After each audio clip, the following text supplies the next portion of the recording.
Pocket kit आहे ना ma'am, म्हणून नाहीये त्यांच्याकडे. ओके. ओके. हा हा.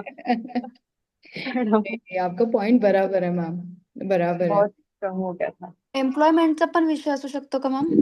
Yes definitely 100%. आणि आता आजची न्यूज अशी आहे म्हणजे कालची, की कॅनडामध्ये की न्यूयॉर्कमध्ये मी व्यवस्थित माझ्या लक्षात नाहीये.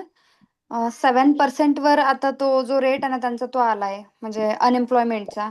येस. आणि म्हणजे तो खूप वाढला 2015 नंतर झपाट्याने.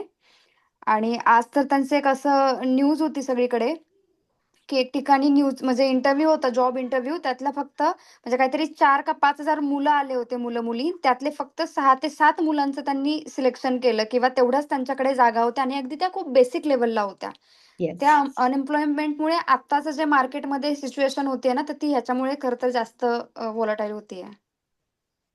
अनएम्प्लॉयमेंट डाटा खूप जास्ती आहे. हं. आपल्याकडे पण जॉब नाही आहेत आणि एवढी लोक परत येतील तर इंडिया कुठून एवढं प्रोव्हाइड करेल? करेक्ट. आणि आपण ऑलरेडी इन्फ्लेशनमध्ये गेलोय, पण अजून ते ऑफिशियली अनाउन्स होत नाहीये गव्हर्नमेंटमुळे किंवा काय असं मला वाटतंय.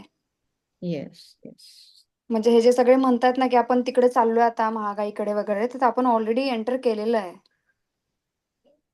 त्याच्यामुळे काय प्रेडिक्शन